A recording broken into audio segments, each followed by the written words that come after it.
एक उम्मीद सुनहरे ख्वाबों की जो आपने देख रखे हैं अपने बच्चों के लिए, सुनहरे कल की सूरत में। उस सुनहरे कल के लिए हम संवारते हैं आपके बच्चों का मुस्तकबिल। यूनिक ग्रुप ऑफ इंस्टीट्यूशन गुज़िश्ता 33 वर्षों से दिखा रहा है रास्तों को मंजिल, उम्मीद को रोशनी, इल्म से अमल की रवायत, बच्चों के रोशन मुस्तकबिल का जामिन।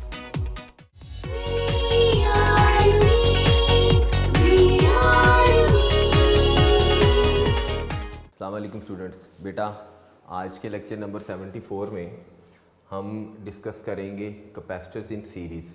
ठीक है, सीरीज़ कम्बिनेशन के अंदर कैपेसिटर्स कनेक्टेड कैसे होते हैं, इसकी एक डायग्राम है, डायग्राम जो बनानी है, कुछ करेक्टरिस्टिक्स हैं इसके, यानी फीचर्स जो हैं कि सीरीज़ कम्बिनेशन ऑफ कैपेसिटर्स में क्या होता है। इसी से relevant numerical example number 13.4 solve करेंगे। लेक्चर स्टार्ट करने से पहले मैं प्रीवियस लेक्चर का थोड़ा सा रिव्यू कर दूं आपको कि जब हमने लास्ट लेक्चर में कैपेसिटर्स पढ़ा था पैरेलल कम्बिनेशन, उसमें क्या चीज़ होती है, एक डिफरेंस है दोनों में, एक इक्वेशन का आपने बस वो याद रखनी है। कैपेसिटर्स इन पैरेलल में, यानी पैरेलल कम्बिनेशन ऑफ कैपेसिटर जब हमने पढ़ा था तो वहाँ पे हमने दो इक्वेशन की थी कि voltage supplied by the battery, ठीक है, और जो चार्ज था, चार्ज जो किसको, जो चार्ज बैटरी दे रही है, हर कैपेसिटर कितना voltage supplied by the battery हमने पढ़ा था कि वो हर एक कैपेसिटर के पास सेम जाएगा। तीन कैपेसिटर से तो तीन potential difference, charge supplied by the battery वो किसकी इक्वल है, sum of all the charges stored by the capacitor, यानी हर कैपेसिटर कितना चार्ज स्टोर करेगा। ये दो इक्वेशन आपने याद रखनी है। इन्हीं का ऑपोजिट एग्जैक्टली किसके अंदर है, सीरीज कम्बिनेशन ऑफ कैपेसिटर्स के अंदर। कि कैपेसिटर्स जब सीरीज कम्बिनेशन के अंदर कनेक्टेड होते हैं तो उनमें डिफरेंस सिर्फ इन दोनों इक्वेशंस का आता है, और वो कनेक्टेड कैसे होते हैं वो भी हम डायग्राम के साथ देखेंगे। बस आपने ये बेसिक दो इक्वेशंस याद रखनी है, इनका एग्जैक्ट ऑपोजिट सीरीज कम्बिनेशन किसी भी चीज़ का, चाहे वो कैपेसिटर्स का हो चाहे वो रजिस्टर्स का हो, ऑपोजिट बात ये है। और अहम सारी बात आपने याद रखनी है कि सीरीज़ का मतलब क्या होता है, कि जब हम सीरीज़ में किसी भी चीज़ को कनेक्टेड करेंगे तो सीरीज़ का मतलब होता है हमारे पास क्या होगी, एक सिंगल पाथ।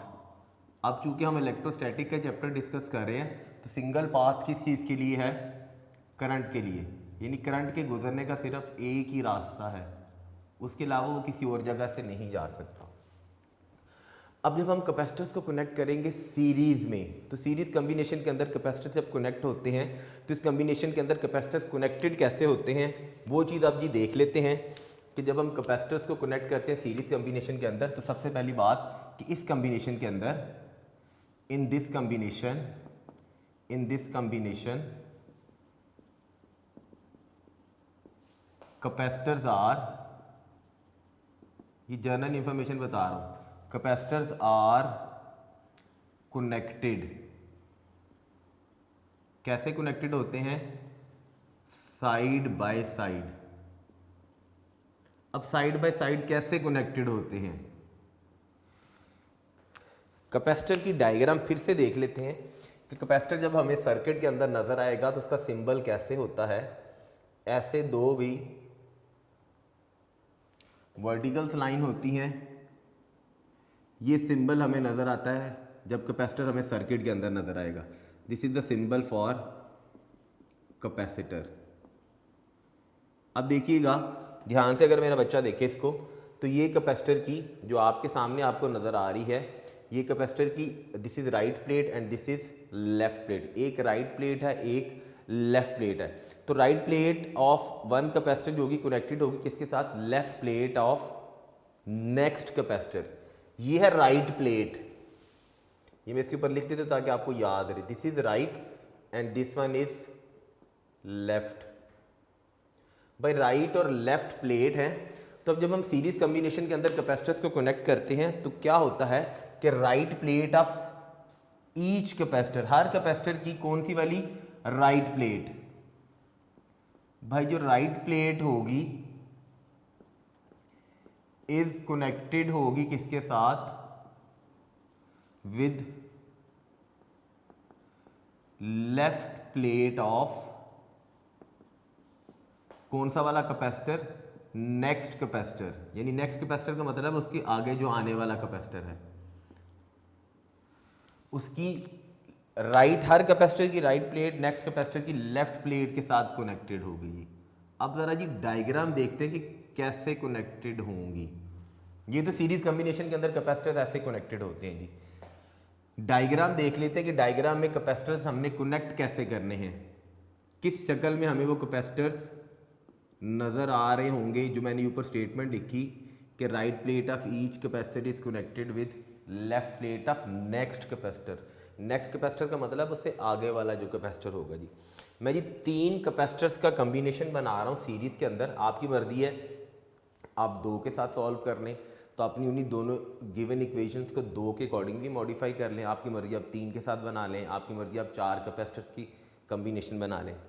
तो ये मैं 3 कैपेसिटर्स का कम्बिनेशन बना रहा हूँ जिनको मैंने कनेक्ट करना है। ये देखिएगा जी, ये मैंने एक कैपेसिटर बनाया, ठीक है जी। कैपेसिटर में हमने पढ़ा था कि जी ये ऐसे है जी, ये एक कैपेसिटर था जी, ठीक है जी। आगे मैं ये दूसरा कैपेसिटर बना रहा हूँ। अब देखिएगा हम इन कैपेसिटर्स को कनेक्ट कैसे करेंगे सीरीज़ के अंदर। जो मैंने ऊपर स्टेटमेंट लिखी है कि right plate of one capacitor, यानी राइट प्लेट, ये राइट प्लेट है, आगे कैसे कनेक्ट हो रही है वो भी देखते जी कैसे कनेक्ट होती है। ये जी दूसरा कैपेसिटर बनाया, ऐसे ही मेरा बच्चा ये मैं थर्ड कैपेसिटर बना रहा हूँ। यहाँ पे हमने 3 कैपेसिटर्स के कम्बिनेशन को कनेक्ट किया है सीरीज़ के अंदर। और सीरीज़ में सबसे इम्पोर्टेंट मैंने बात बताई, सिंगल पाथ। भाई एक ही रास्ता है करंट के गुजरने का, कोई और पाथ अवेलेबल नहीं है जी। ले जी ये तीसरा कैपेसिटर बना दिया, ठीक है जी। अब मैंने क्या स्टेटमेंट में लिखा था, right plate is connected with left plate of next capacitor. ये देखिएगा जी, ये थी राइट प्लेट, ये अगला कैपेसिटर की किसके साथ कनेक्टेड है, लेफ्ट प्लेट के साथ। ये जी यहाँ पे मैंने ये रेड के साथ जो लाइन लगाई, इसका मतलब ये कनेक्टेड हो गए। ऐसी इसकी राइट प्लेट अगले कैपेसिटर की किसके साथ कनेक्टेड है, अगर आगे और होता तो इसकी राइट उसके नेक्स्ट के साथ किसके साथ कनेक्टेड होनी थी, लेफ्ट प्लेट के साथ कनेक्टेड होनी थी। ठीक होगी बात जी। इनको इन कॉम्बिनेशन को हम कंबाइन कर देते, जोड़ देते जी किसके साथ, ये जी वायर है, वायर के बाद हम बैटरी कनेक्ट करेंगे, बैटरी कनेक्ट करने के बाद हम एक स्विच लगाएंगे। फिर बाकी हम इस सीरीज कम्बिनेशन ऑफ कैपेसिटर्स के कैरेक्टरिस्टिक्स देखते हैं कि उसमें हर कैपेसिटर के पास चार्ज कितना जा रहा है और हर कैपेसिटर ने चार्ज कितना स्टोर करना है, हर कैपेसिटर के क्रॉस पोटेंशियल डिफरेंस कितना होगा जी। ये चीज़ें अब हमने देखनी है जी, नोट करनी है जी। ये जी मैंने प्रोजेक्टेड वायर्स बनाई, इनके साथ यहाँ पर मैं ये कनेक्ट कर रहा हूँ जी, क्या दिस इज अ की का मतलब होता है स्विच, के साथ उसको रिप्रेजेंट करते हैं। आगे से जी कनेक्टेड है किसके साथ, बैटरी के साथ। यहाँ पर जी ये मैं बैटरी बना रहा हूँ, बैटरी का ये है जी मेरा पॉजिटिव टर्मिनल, ठीक है जी, और ये मेरा जी बैटरी का this is the negative terminal. Positive वाली थोड़ी सी लाइन लंबी होती है, बैटरी का सिंबल ये है, this is the positive terminal of the battery. इसको कनेक्ट कर देना हमने किसके साथ, इस वायर के साथ। तो ये हमारा सर्किट कंप्लीट हो गया जी। लीजिए यहाँ पे ये कनेक्टेड हो गई, ये पाथ है, पॉजिटिव टर्मिनल से जब स्विच ऑन करेंगे this is the path for the current, current के जाने का ये रास्ता है जी। क्लियर होगी बात यहाँ तक। ये पहला कैपेसिटर था, हर कैपेसिटर की, इस कैपेसिटर की कैपेसिटेंस को मैं रिप्रेजेंट कर रहा हूँ C1 के साथ, इसकी कैपेसिटेंस को रिप्रेजेंट कर रहा हूँ C2 के साथ, इसकी कैपेसिटेंस को रिप्रेजेंट कर रहा हूँ किसके साथ, C3 के साथ। बैटरी था तो बैटरी का अपना पोटेंशियल कितना है, V किस चीज़ को इंडिकेट कर रहा है, that is the potential of battery, battery का पोटेंशियल है V। अब इस कॉम्बिनेशन के फीचर्स के साथ अब इस डायग्राम को हमने और कंप्लीट करना है कि बैटरी का जो पोटेंशियल V था वो इनके पास कैसे कैसे जा रहा है। बैटरी की जाहिर बात, अगर बैटरी का कोई पोटेंशियल था तो बैटरी तो कोई चार्ज भी तो देगी ना, Q। ये Q क्या है, that is the charge supplied by the battery. अब ध्यान से आपने देखना है, मैंने ये जो दो इक्वेशन लिखी थी ना पैरेलल वाली, मैंने अभी बताया कि पैरेलल वाली सीरीज का एग्जैक्ट ओपोजिट है। ओपोजिट होने का मतलब क्या है, आपने इक्वेशंस याद रखनी तो आसान काम है। इसमें potential difference across each capacitor same होता है, इसमें charge supplied by the battery divide हो जाता है, हर कैपेसिटर के पास डिफरेंट चार्ज जाता है। तो ओपोजिट बात क्या होगी, जब हम सीरीज में जाएंगे तो पोटेंशियल डिफरेंस क्या हो जाएगा, चेंज हो जाएगा, क्योंकि हर कैपेसिटर ने जितना चार्ज स्टोर करना उतना पोटेंशियल, और जो चार्ज होगा वो हर कैपेसिटर के पास सेम जाएगा। सेम जाने की वजह क्या होगी, वो वजह भी देखते हैं इन कैरेक्टरिस्टिक्स के अंदर। अब आपने कैरेक्टरिस्टिक्स ध्यान से देखने, इसी से मैंने इस कैपेसिटर की एक इक्वेशन डिराइव करनी है। ये मैं कैरेक्टरिस्टिक्स के अंदर, यानी कैरेक्टरिस्टिक्स का मतलब है कि सीरीज कॉम्बिनेशन के जब कैपेसिटर्स को कनेक्ट करते हैं तो उसके मेन फीचर्स क्या हैं, कि जब कैपेसिटर ऐसे कनेक्टेड होता है तो कितना चार्ज जाता है हर कैपेसिटर के पास।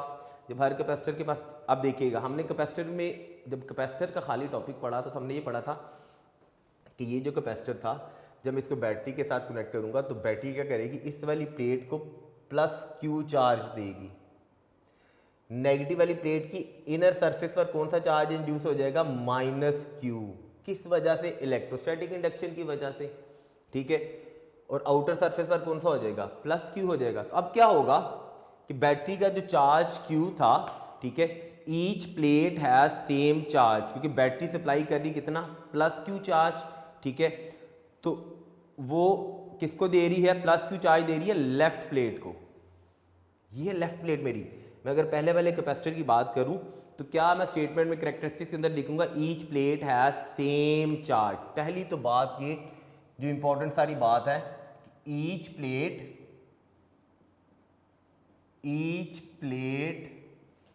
हैज क्या है जी भाई, सेम चार्ज है, हर प्लेट के पास सेम चार्ज होने की वजह क्या है, वजह ये है जी कि बैटरी ने देना है कौन सा वाला, इस C1 कैपेसिटर की लेफ्ट, ये है लेफ्ट प्लेट, ये है राइट प्लेट। ये मैं उधर ऊपर लिख रहा हूं ताकि आपको समझ आ जाए। This is the left and this one is the right. हर एक के साथ यही सिलसिला कार है, left right, left plate and right plate. अब मैंने ऊपर एक स्टेटमेंट लिखी कि each plate has same charge. Same charge क्यों होगा, क्योंकि बैटरी सप्लाई करेगी प्लस क्यू चार्ज, किसको, to left plate of capacitor C1। भाई बैटरी ने जो चार्ज क्यू है वो देना है इसको देगी कौन सा वाला चार्ज। अब आपने ध्यान से देखना, इसको देना है इसने प्लस क्यू चार्ज। ये प्लस क्यू चार्ज किसको देना है, लेफ्ट प्लेट ऑफ कैपेसिटर कौन सा वाला, C1। अब ये मैं लिख रहा हूं यहां पे कि सेम चार्ज होने की वजह क्या है, कि जो बैटरी है, बैटरी ने क्या करना है जी, बैटरी सप्लाईज कौन सा, प्लस क्यू चार्ज, किसको, to left plate of capacitor C1। तो जो उसने ये चार्ज देना है किसको, left plate of capacitor C1 ये है जिसकी कैपेसिटेंस C1 है, ये C2 कैपेसिटेंस वाला है, ये C3 कैपेसिटेंस वाला है। तो बैटरी ने पहला काम क्या किया, प्लस क्यू चार्ज दिया किसको, left plate of C1 capacitor को। ठीक होगी बात। अब यहां पे हमने पढ़ा था, ये जो मैंने ये चार्ज लिखा था भाई, मैंने कहा था प्लस क्यू चार्ज, ये नेगेटिव क्यू चार्ज किस वजह से आया था, this negative Q charge is due to electrostatic induction. भाई ये नेगेटिव क्यू चार्ज किस वजह से आ रहा है, इलेक्ट्रोस्टैटिक इंडक्शन की वजह से। ऐसा ही काम इधर भी होगा, जब इसको मिलेगा तो फिर क्या होगी, ड्यू टू इलेक्ट्रोस्टैटिक इंडक्शन की वजह से इस C1 कैपेसिटर की राइट प्लेट पर कौन सा चार्ज इंड्यूस हो जाएगा, माइनस क्यू चार्ज। जब इस पर माइनस क्यू आ गया तो C2 की लेफ्ट प्लेट पर कौन सा वाला आ जाएगा, इलेक्ट्रोस्टैटिक इंडक्शन की, ये इस पर भेजेगी कौन सा, प्लस क्यू। फिर ऐसे ही इलेक्ट्रोस्टैटिक इंडक्शन की वजह से इस C2 कैपेसिटर की राइट प्लेस पर कौन सा आ जाएगा, माइनस क्यू। ये माइनस क्यू इस पर कौन सा करेगी, प्लस क्यू। ये प्लस क्यू इस पर कौन सा करेगा, माइनस क्यू का। अब देखो ध्यान से समझनी बात आपने, बैटरी ने चार्ज दिया था प्लस क्यू, जितना प्लस होगा उतना ही माइनस आएगा, जितना माइनस है उतना ही प्लस भेजेगा, जितना प्लस है उतना ही माइनस आएगा। जितना प्लस इस पर इंड्यूस होना है उतना ही नेगेटिव इस पर होना है। तो इसका मतलब है जितना इस पर इंड्यूस हो रहा था उतना इस पर हो रहा है, उतना इस पर हो रहा है। तो यही रीज़न है कि each plate has same charge, कि हर प्लेट पर क्या है, सेम चार्ज होगा। अब इसी को यहाँ पे लिख लेते हैं कि बैटरी ने सप्लाई किया plus Q charge to the left plate of capacitor C1। तो ड्यू टू किस वजह से, इलेक्ट्रोस्टैटिक इंडक्शन की वजह से, ड्यू टू इलेक्ट्रोस्टैटिक इंडक्शन, कौन सा वाला charge, minus Q charge. Minus Q charge induced हो जाएगा, इंड्यूस्ड ऑन किस पर, ये वाली थी राइट प्लेट, इंड्यूस्ड ऑन किस पर, ऑन राइट प्लेट पर। ऐसे ये सिलसिला कार चलता जाएगा। तो नेगेटिव की वजह से इस पर प्लस आएगा, इस प्लस की वजह से ये नेगेटिव इंड्यूस हुआ, इस नेगेटिव की वजह से ये प्लस इंड्यूस हुआ, इस प्लस की वजह से ये माइनस इंड्यूस हुआ। तो इस वजह से सारा चार्ज क्या रहना है, सेम रहना है जी।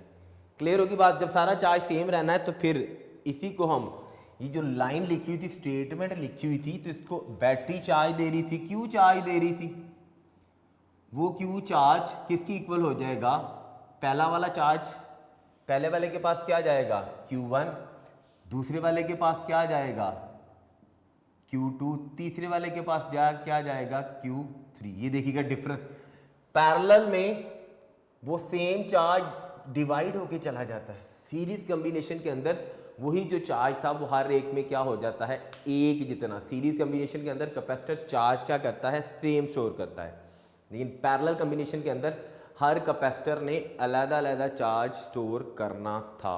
ठीक होगी बात जी। दूसरी बात, जो पोटेंशियल डिफरेंस होगा cross each capacitor is different due to, किस वजह से डिफरेंट है, क्योंकि इसकी कैपेसिटेंस C1 है, इसकी कैपेसिटेंस C2 है, इसकी कैपेसिटेंस क्या है, C3। तो दूसरी अहम सारी बात क्या, कि potential difference across each capacitor is different, potential difference across each capacitor is क्या है, डिफरेंट है। और भाई डिफरेंट होने की वजह, ये मैंने जहां पे ये लिखा था ना कि each plate receive same charge, वजह मैंने बता दी।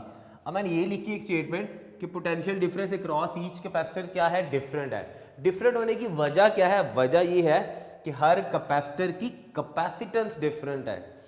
तो रीजन इसकी क्या है, दैट इज ड्यू टू, किस वजह से, due to difference in capacitance. That is, इसकी वजह क्या है, due to different capacitance, due to different capacitance of each capacitor. भाई हर कैपेसिटर की कैपेसिटेंस डिफरेंट थी, तो इस वजह से हर कैपेसिटर के अक्रॉस पोटेंशियल डिफरेंस क्या होगा, वो डिफरेंट होगा। बैटरी का जो वोल्टेज था has been divided among various capacitor. Battery का वोल्टेज, ये मैंने पोटेंशियल लिखा था ना, दूसरा नाम इस पोटेंशियल का हम और क्या दे सकते हैं, this is also called as voltage of the battery. Battery का जो वोल्टेज था वो क्या हो जाएगा, डिवाइड हो जाएगा अमंग ईच कैपेसिटर, यहाँ अमंग जितने भी वेरियस कैपेसिटर्स कनेक्टेड किए हैं। तो बैटरी का पोटेंशियल, थर्ड बात, थर्ड पॉइंट क्या है, वोल्टेज या potential, voltage of battery is क्या हो जाना है, इज डिवाइडेड अमंग वेरियस भी मुख्तलिफ लगे हुए हैं, अमंग वेरियस कैपेसिटर्स।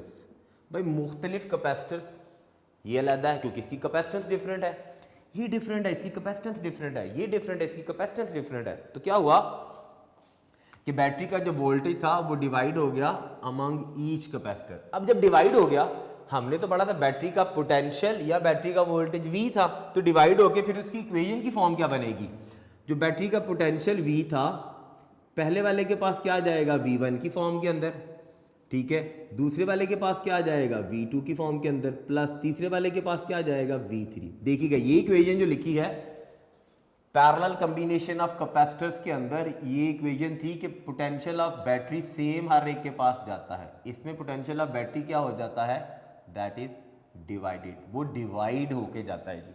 डिवाइड होने का मतलब ये क्या है कि पहले वाले के पास अब पहले वाले का पोटेंशियल कितना बनेगा, लेकिन डायग्राम अब कंप्लीट होगी, V1 इसका पोटेंशियल क्या बनेगा, V2 इसका पोटेंशियल क्या बनेगा, V3 बनेगा जी। बेसिक जो चीज़ याद रखने वाली है मेरा बच्चा वो सिर्फ ये है, ये जो दो इक्वेशन जिनमें मैंने बॉक्स बनाया ना, इन्हीं का तो डिफरेंस है सारे का सारा। एक इक्वेशन ये और एक इक्वेशन ये। एक और चीज़ भी याद दहानी के तौर पर लिखता जाऊं कि पैरेलल कॉम्बिनेशन के अंदर हमने इक्विवेलेंट कैपेसिटेंस पढ़ी थी, सी इक्विवेलेंट।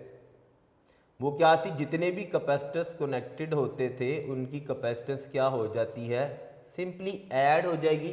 तो हमारे पास ये आ जाएगी, दिस इज कॉल्ड एज, इसे क्या नाम दिया जाता था, this is called as equivalent capacitance. Equivalent capacitance का मतलब है मसावी, मसावी का मतलब होता है एक जितनी, दिस इज एक जितनी कैपेसिटेंस जिसकी होती। क्लियर होगी बात जी। ये बेसिक दो इक्वेशन देखिएगा, ये इक्वेशन इस इक्वेशन का यहाँ पर ऑपोजिट लिखा हुआ है, मैं बार बार बता रहा हूँ ताकि आपको याद हो जाए, इस इक्वेशन का यहाँ पर ऑपोजिट वैल्यू लिखी हुई है। क्लियर होगी जी। इसी से अब हमने कैपेसिटेंस की कौन सी इक्वेशन डिराइव करनी है, ये सी इक्विवेलेंट वाली इक्वेशन हमने बना के देनी है। हम इस इक्वेशन को लेके चलते हैं, नहीं बल्कि हम इस इक्वेशन के साथ स्टार्ट करते हैं, V = V1 + V2 प्लस क्या चीज़ है, V3 के साथ ही एज। अब आगे हमने सिर्फ कैलकुलेशन करनी है जी। एज हमें पता है जी, बेसिक बार बार बता रहा हूं, बेसिक कैपेसिटर की इक्वेशन क्या थी जो हमने पढ़ी हुई, हमें पता है कि फार्मूला तो ये था ना, Q = CV। अब आपने ध्यान से देखना, इसी फार्मूला की मैं दो और डिफरेंट शेप्स बना रहा हूं। अगर मैं V इधर जाके डिवाइड कर दूं मेरा बच्चा, तो क्या बन जाएगा, Q/V = C। एक शेप ये बन गई। अगर मैं ये करूं कि मैं Q इधर ले जाऊं, C इधर ले जाऊं, तो फिर इसकी शक्ल कुछ ऐसी बन जाएगी, 1/C। भाई C इधर डिवाइड किया, Q इधर डिवाइड किया, क्या बन जाएगी, दिस इज V/Q। एक शक्ल ये है। अब जब हम सी इक्विवेलेंट के लिए एक डेरिवेशन करेंगे, हम देखेंगे हम ये यूज़ करेंगे या ये। अब आपको मैंने बता दिया, अब आपने मुझे खुद ही बताना है कि हम कौन सी यूज़ करेंगे, साथ साथ रहिएगा। एज हमें पता है जी, बेसिक इक्वेशन क्या थी, Q = CV है जी, ऐसे ही है जी। Q = किसके इक्वल है, CV के। मैं V के लिए पहले इसको सॉल्व करने लगा हूं, तो C इधर जाके मेरा बच्चा क्या हो जाएगा, इसके नीचे जाके डिवाइड हो जाएगा। इसका मतलब है Q/V = क्या हो गया, C। अगर Q/V किसकी इक्वल हो गया है, C के, देन इस इक्वेशन को लेके चलें, देन देखिए ये V था, ये V था, इस V की जगह मैं क्या लिखने लगा हूं, ये V था। अगर C के लिए मैंने सॉल्व किया, नहीं हम इसको ना V के लिए सॉल्व करते हैं ना कि हम V इधर ही रहने देते हैं, ठीक है जी। C इधर जाके डिवाइड कर देते जी। Q/C = क्या हो गया, V। इस V की जगह ध्यान से देखना आपने, मैं ये Q/C लिखने लगा हूं जी, लेकिन यहां से मेरे पास इक्वेशन क्या बनेगी, this is Q / C = V1 क्या बनेगी। अगर मैं V1 के लिए बनाऊं, ये मैं यहां पे अलग-अलग लिख रहा हूं, V1 किसकी इक्वल होगा, Q/C1। Q1 होना चाहिए ना, लेकिन चूंकि ये तो सारे एक जैसे थे भाई, Q1 Q2 Q3 इक्वल, वो सारे किसकी इक्वल है, Q की इक्वल है, तो V1 हमारे पास क्या बनेगा, that is Q over C1। ऐसे ही हमारे पास V2 क्या बनेगा, that is Q over C2। ऐसे ही हमारे पास V3 क्या बनेगा, that is Q over C3। फिर मेरा बच्चा ध्यान में आ रहा होगा, सर ने Q1 क्यों नहीं लिखा, मैंने Q1 इसलिए नहीं लिखा कि Q1 इक्वल है Q2 के, Q2 इक्वल है Q3 के, वो सारे किसकी इक्वल है, Q के। रीजन ये थी जो मैंने आपको बता दी। इन्हीं की वैल्यूज मैं यहां पर लिखने लगा हूं V1 की जगह। भाई देखिएगा, V1 की जगह मैं क्या वैल्यू लगाऊंगा यहां पर, वो जो मैंने लिखी Q over C1, Q over C1 plus V2 की जगह शाबाश क्या वैल्यू लगेगी, that is Q over C2 plus V3 की जगह क्या वैल्यू लगेगी, that is Q over C3। Got it बेटा जी। सिंपल सा काम क्या करना है, अब Q ओवर C जो मैंने बनाई, ठीक है, या इस V की जगह मैंने Q ओवर C लिखा था। अब मैं यहां से अगर Q कॉमन ले लूं सब में से, ध्यान से आपने मेरे साथ साथ रहना है, अगर मैं Q कॉमन ले लूं इस वाली वैल्यू से, तो यहां पे मेरे पास क्या बनेगा, this is Q over C is equal to Q common ले लिया, अंदर मेरे पास क्या आ गई 1 over C1 plus 1 over C2 plus 1 over C3। Got it जी। मैं कैंसिल करने लगा हूं इस फैक्टर को इस फैक्टर के साथ, ये मेरा Q कैंसिल हो गया इस Q के साथ। मेरे पास जो इक्वेशन रह गई, अब मेरे पास इक्वेशन क्या रह गई, ध्यान से अब आपने देखनी है, 1 ओवर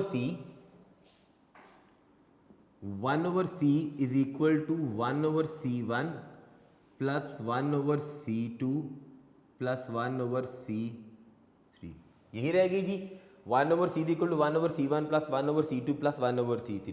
तो सीरीज कॉम्बिनेशन ऑफ कैपेसिटर्स को हम रिप्लेस कर देते किसके साथ, विद इक्विवेलेंट कैपेसिटेंस, जिसकी कैपेसिटेंस किसकी इक्वल होती है, C इक्विवेलेंट के। तो यहाँ पर वही बात कि हम इस C को रिप्लेस कर देंगे किसके साथ, यानी सीरीज कॉम्बिनेशन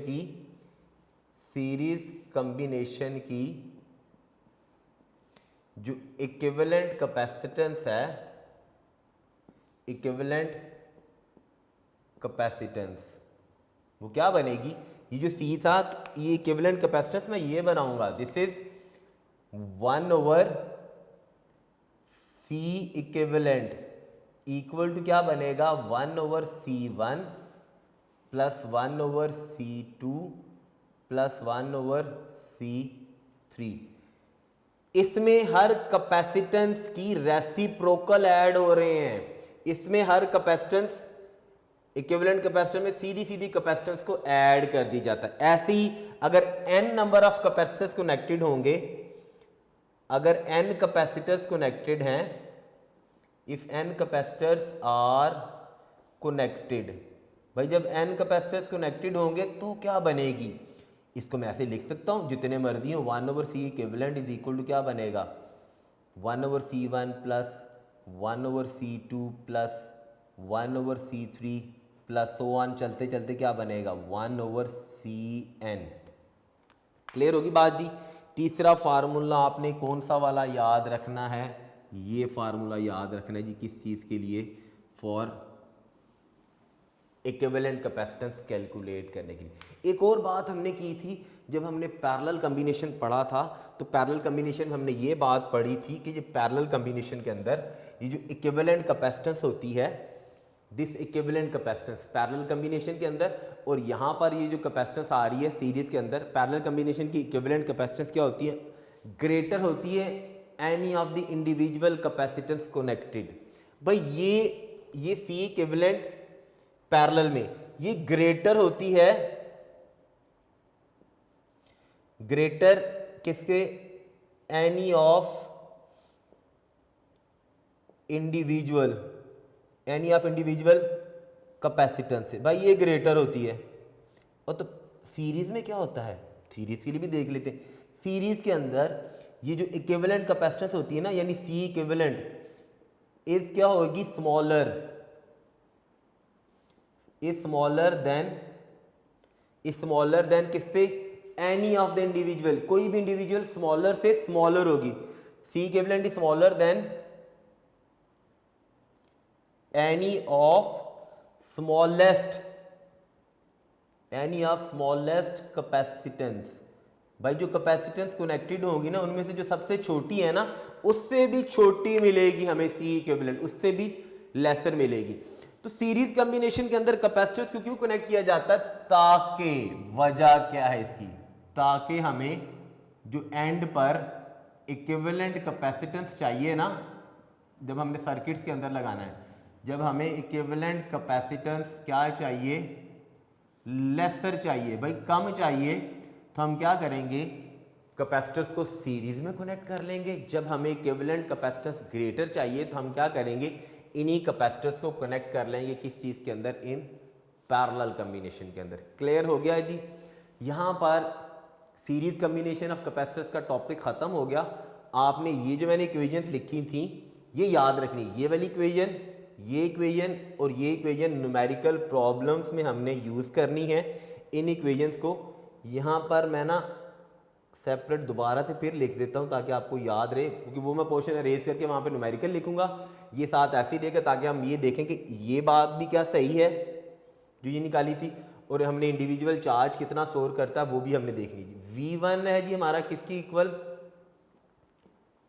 Q/C1 के, ऐसे ही V2 हमारा किसकी इक्वल है, दैट इज Q/C2 की इक्वल है, एंड सो ऑन चलता जाएगा। V3 होगा तो Q/C3 हो जाएगा। ये चीज़ अब आपने याद रखनी है। अब देख लीजिए इसी से रेलिवेंट न्यूमेरिकल एग्जांपल 13.4 क्या कहती है, और हमारे लास्ट वाले दो न्यूमेरिकल प्रॉब्लम्स रह जाएंगे जो कैपेसिटर के सीरीज और पैरेलल कॉम्बिनेशन के साथ है, वो हम नेक्स्ट लेक्चर में करेंगे। अभी फ़ौरन इसी के बाद कर लेंगे क्योंकि जब आपके पास लेक्चर फ्रेश होगा तो फिर हम उसको कर लेंगे। जी बेटा, न्यूमेरिकल एग्जांपल नंबर 13.4 देखते हैं। उसकी स्टेटमेंट में वो क्या कह रहा है, this is relevant to capacitor in series, जो हमने सीरीज कॉम्बिनेशन किया था उसी से जी रेलेवेंट है। हम पहले डाटा देख लेते हैं कि डाटा में क्या कहता है। ये मैंने चीज़ें इसीलिए इधर ही लिखी रहने दी हैं कि हमने ये देखना है, ये इक्वेशन है और इक्विवेलेंट कैपेसिटेंस हमने फाइंड आउट करनी है जी। लो जी, सबसे पहली बात, डाटा में हमें जो वैल्यूज़ गिवन है, कहता है 3। देखो जब भी न्यूमेरिकल आएगा ना बच्चों आपके पास, उसने आपको बताया होगा कि किस कॉम्बिनेशन के अंदर कनेक्टेड है। यहाँ पे देखिए उसने मेंशन किया हुआ है सीरीज में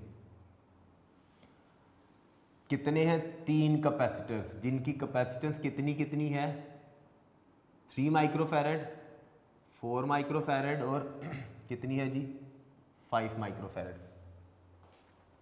बैटरी के कितने पोटेंशियल के साथ कनेक्टेड है, 6 वोल्ट, यानी बैटरी का वोल्टेज है 6। फाइंड हमने करनी है total capacitance, quantity of charge across each capacitor. ये सारी चीज़ें हमें इनसे पता चलेंगी जी। लो जी, डाटा में सबसे पहली चीज़ देखते हैं कि क्या क्या वैल्यूज उसने गिवन की हुई हैं। लीजिए 3 कैपेसिटर से, तो इसका मतलब है हमारी पहली वाली कैपेसिटेंस C1 किसकी इक्वल है जी, 3 माइक्रोफैरड, डाटा लिख रहा हूँ जी। दूसरी वाली कैपेसिटेंस C2 किसकी इक्वल है जी, दैट इज 4.0 या 4 एक ही चीज़ है, 4 माइक्रोफैरड की जी, गॉट इट जी। थर्ड वाली कैपेसिटेंस C3 किसकी इक्वल है जी, दैट इज 5 माइक्रोफैरड, और बैटरी का वोल्टेज कितना, 6 वोल्ट। लो जी, वोल्टेज V होता है कितना है जी, 6 वोल्ट। इतना सारा डाटा है जी हमारे पास। डाटा के बाद हमने फाइंड क्या करना है, फाइंड में 3 चीज़ें हैं, पार्ट ए, पार्ट बी और पार्ट सी। ए में कहता है टोटल कैपेसिटेंस। टोटल कैपेसिटेंस का मतलब क्या होता है, ये इक्विवेलेंट कैपेसिटेंस जो होती है ना, इक्विवेलेंट कैपेसिटेंस, इस इक्विवेलेंट कैपेसिटेंस का मतलब है सारी कितनी बनेगी, इसको हम टोटल कैपेसिटेंस भी कहते हैं जी। भाई इक्विवेलेंट कैपेसिटेंस या टोटल कैपेसिटेंस जब सीरीज में ये कनेक्टेड होंगे तो वो कितनी देंगे। तो मैं सिंपल सा फार्मूला लिख रहा हूँ कि हमने इक्विवेलेंट कैपेसिटेंस क्या निकालनी है, C इक्विवेलेंट निकालना है हमने जी। शॉर्ट सा बता रहा हूँ, quantity of charge across each capacitor, कि हर कैपेसिटर ने कितना चार्ज स्टोर करना है, यानी Q1 Q2 Q3 क्या होगा, यही है ना। यानी Q1 किसकी इक्वल है, Q2 किसकी इक्वल है और Q3 किसकी इक्वल है जी, ये चीज़ हमने बतानी है। और voltage across each capacitor, voltage across each capacitor का मतलब है V1 V2 V3। अब ये जो मैंने लिखा है ना, ये मेरा खुद ही ऑटोमेटिकली शॉर्ट हो जाना है, लेकिन मैं सिर्फ ये बता रहा हूँ कि फाइंड में हमने करना क्या है। भाई V1 क्या होगा, भाई V2 क्या होगा एंड भाई V3 क्या होगा जी। ये है जी मेरी फाइंड में। फाइंड के बाद आ जाइएगा जी, हम नेक्स्ट हेडिंग क्या यूज़ करते होते हैं, फार्मूला की। फार्मूला हमारा क्या यूज़ होना है, तीन चीज़ें हैं तो तीन फार्मूला। ए पार्ट में हमने फार्मूला यूज़ करना है 1/c इक्विवेलेंट, किसकी इक्वल है 1/c1 plus 1/c2 plus 1/c3। यही फार्मूला पढ़ा जी हमने कि 1/c इक्विवेलेंट किसके इक्वल आनी है जी हमारे पास, 1/c इक्विवेलेंट इसका रेसी। ये मैंने तीन क्यों लिखे, क्योंकि मेरे तीन कैपेसिटर्स कनेक्टेड थे। बी पार्ट में जी हमने फार्मूला क्या यूज़ करना है, Q1 Q2 Q3 चार्ज वाला। तो बी पार्ट का फार्मूला हमारा ये बनेगा, हमें पता होना चाहिए कि whenever capacitors are connected in series, तो वो तो फार्मूला ये बनता है Q इज इक्वल टू क्या चीज़, Q1 इक्वल है किसके, Q2 के इक्वल है किसके, Q3 के। ऐसे ही सी पार्ट में हमने फार्मूला क्या यूज़ करना है, हमने voltage across each capacitor find out करना है, जो मैंने यहाँ पे मेंशन किया, देखे वोल्टेज अक्रॉस ईच कैपेसिटर ये था। V1 क्या है, Q/C1, यानी V1 is equal to Q/C1। फिर हम फार्मूला यूज करेंगे V2 is equal to Q/C2। फिर हम फार्मूला यूज करेंगे V3 is equal to Q/C3। Clear हो गया जी।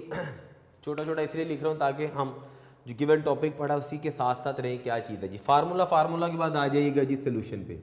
तो जी पहली चीज़ हम फाइंड आउट करते हैं, क्या चीज़, मैं फार्मूला में लगा के डायरेक्ट आपको आंसर बताऊंगा कि क्या बनता है। 1/c इक्विवेलेंट वाला, 1/c इक्विवेलेंट किसके इक्वल है जी, C1 कितना था 3, दिस इज 1/3 प्लस C2 कितना था जी 4, दिस इज 1/4 प्लस 5, तो 1/5। 1/c इक्विवेलेंट है, 5 4 दा 20 23 दा 60, एलसीएम कितना आ गया 60 आ गया। इस सारे एलसीएम को सॉल्व करेंगे तो हमारे पास वैल्यू कितनी बन जाएगी, ये हमारे पास जी ये आ जाएगा 1/c इक्विवेलेंट। हमारे पास क्या आएगा, एलसीएम सारे को सॉल्व करके 60 एलसीएम आ गया था। एलसीएम सॉल्व करना आपको आता है, आसान सा तरीका। ऊपर आएगा हमारे पास क्या चीज़ 47, इसका मैं रेसिप्रोकल लूँगा तो 60 को मैं डिवाइड करूँगा जी 47 के साथ, तो आंसर देखते हैं जी क्या बनता है जी 60 divided by 47, so we get 1.3। हमारे पास कितने बन रही है जी 1.3 माइक्रोफैरड। इसका मैंने रेसिप्रोकल ले लिया तो C इक्विवेलेंट मेरे पास कितनी आ रही है, that is 1.3 and the unit is microfarad. लीजिए पहली बात देखिए वेरीफाई हो गई, क्या चीज़ मैंने कहा था C इक्विवेलेंट जो आती है वो स्मॉलर होगी than any of the smallest capacitance. सबसे छोटी कितनी थी 3, उसने उससे भी क्या आना है, लेस आना है जी। क्लियर होगी बात, इसका आंसर बन गया हमारे पास 1.3 का जी। क्लियर होगी बात जी। अब आगे हम देखते हैं इन सीरीज कॉम्बिनेशन, क्या चार्ज क्रॉस ईच कैपेसिटर वो तो सेम रहना है, तो charge cross each capacitor B part के अंदर, क्योंकि कैपेसिटर जब सीरीज कॉम्बिनेशन के अंदर कनेक्टेड होता है तो चार्ज सेम रहता है, तो charge will same across each capacitor. भाई हर कैपेसिटर का चार्ज क्या रहना है, सेम। तो उसके लिए फार्मूला क्या था, Q is equal to C equivalent V। भाई जितनी इक्विवेलेंट कैपेसिटेंस बनेगी, जितनी कैपेसिटेंस होती है उतना ही चार्ज स्टोर करता है ना। कैपेसिटेंस क्या थी, ability of capacitor to store charge. अब हमारे पूरे कॉम्बिनेशन की जो सीरीज में कनेक्टेड था उसकी इक्विवेलेंट कैपेसिटेंस आ रही है 1.3 माइक्रोफैरड। भाई इतनी कैपेसिटेंस में जितना उसने चार्ज स्टोर करना है वो हम फार्मूला, इसलिए मैंने यहाँ पे C इक्विवेलेंट लिखा। तो charge across each capacitor Q is equal to C equivalent क्या थी 1.3 मल्टीप्लाई बाय V कितना था 6, तो चार्ज अक्रॉस ईच कैपेसिटर क्या आ जाएगा जी 6 को मल्टीप्लाई कर दो किसके साथ में 1.3 के साथ, तो आई गेट 7.8, कितना आ गया 7.8, और ये माइक्रो तो साथ ही रहना है, चार्ज का यूनिट क्या होता है कूलम, तो चार्ज अक्रॉस ईच कैपेसिटर क्या बनेगा 7.8 माइक्रो कूलम्स का। पार्ट नंबर सी में देखते हैं जी, पार्ट नंबर सी में क्या कहता है potential across each capacitor, Q था 7.8, C1 कितनी थी 3, तो मैं पोटेंशियल निकालने लगा हूँ V1 किसकी इक्वल बनेगा Q ओवर C1, Q कितना आया है 7.8 माइक्रो कूलम, ऐसे ही आया। C1 की वैल्यू कितनी थी 3 माइक्रो फैरड, 3 माइक्रो कैंसिल हो जाएगा, तो 7.8 को बच्चा जी हम डिवाइड कर लेते हैं किसके साथ विद 3 के साथ डिवाइड कर लेते हैं जी, तो आंसर चेक करते हैं जी कितना बनता है जी 7.8 divided by 3, so we get 2.6, तो पोटेंशियल अक्रॉस फर्स्ट कैपेसिटर कितना आ जाएगा दैट इज 2.6 वोल्ट का। ऐसे ही V2 फाइंड आउट करते हैं, वो क्या बनेगा that is Q over C2, Q कितना है वो तो यही रहना है 7.8 डिवाइडेड बाय C2 मेरा बच्चा कितना था 4, लो जी 7.8 को 4 से डिवाइड करते हैं तो we get 1.95, this is 1.95 volt. अब मेरी बात सुनो, V3 निकालने का आसान सा हल बताता हूँ, बड़ा आसान सा हल है, टोटल बैटरी का या तो फार्मूला लगा ले ये वाला, नहीं तो आसान काम, बैटरी का वोल्टेज कितना था 6, इन दोनों को प्लस करके 6 में से माइनस कर दिया, आपके पास ऑटोमेटिकली आंसर आ जाएगा। फार्मूला से करेंगे तो फिर भी उतना ही आएगा जी, 2.6 में मैंने प्लस किया कितना 1.95, मैंने जी माइनस किया 6 में से ये सारी वैल्यू, तो आई गेट 1 कितनी बनती है, आप 2.6 1.95 में सारी वैल्यूज़ को प्लस करके डायरेक्ट, क्योंकि बैटरी का वोल्टेज तो इसके पास इतना गया, इसके पास इतना गया, बाकी जो बच गया वो किसके पास जाएगा थर्ड वाले के पास जाएगा। तो जब मैं V3 सॉल्व करूंगा फार्मूला से या डायरेक्ट सॉल्व करूं तो मेरे पास इन दोनों को प्लस करके 6 में से माइनस करके मेरे पास आंसर बन रहा है जी 1.56, दिस इज 1.56 बोलिए, मैंने ये डायरेक्ट ही कर दिया। क्लियर होगी बात जी, this is the voltage across each capacitor, हर कैपेसिटर के क्रॉस वोल्टेज कितना था, इसी सारी चीज़ को हमने सीखा हुआ है कि सोल्यूशन के बाद हमने लास्ट पे जो अपना लिखना है रिजल्ट, वो तो ज़रूरी है जी, सबसे अहम चीज़ कि रिजल्ट में हमने क्या क्या चीज़ें निकाली हैं।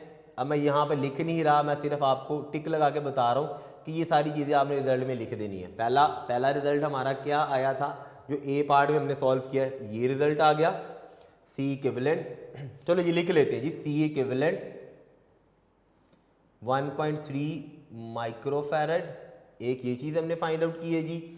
दूसरा हमने charge stored by each capacitor 7.8 micro coulomb का किया है जी। उसके बाद हमने फाइंड आउट किया है जी क्या चीज़, potential across each capacitor V1 हमने फाइंड आउट किया दैट इज़ 2.6 वोल्ट का।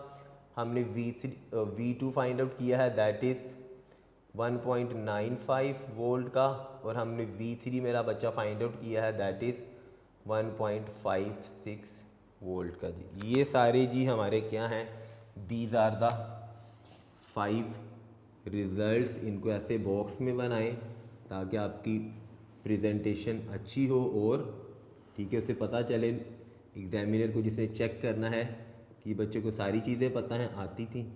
यहाँ पर बच्चों टॉपिक भी ख़त्म हो गया, सीरीज़ कम्बिनेशन ऑफ कैपेसिटर्स का लॉन्ग क्वेश्चन आता होता है, ठीक है, सीरीज़ कम्बिनेशन का।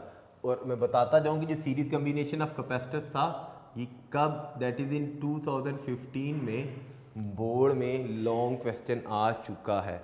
ये मैंने न्यूमेरिकल प्रॉब्लम किया था, न्यूमेरिकल प्रॉब्लम तो हमें पता है कि वो लॉन्ग ही होता है। यहाँ पर बेटा लेक्चर नंबर 74 ख़त्म हुआ, लेक्चर नंबर 75 पे हमारे 2 टॉपिक्स रह गए हैं, टाइप्स ऑफ कैपेसिटर्स और इलेक्ट्रोस्टैटिक्स की एप्लीकेशन, और 2 न्यूमेरिकल प्रॉब्लम रह गए हैं, 7 हमारे MCQs रह गए, रिव्यू क्वेश्चन रहते हैं और कंसेप्चुअल क्वेश्चन रहते हैं। तो लेक्चर नंबर 75 में आपने कैलकुलेटर साथ रखना है।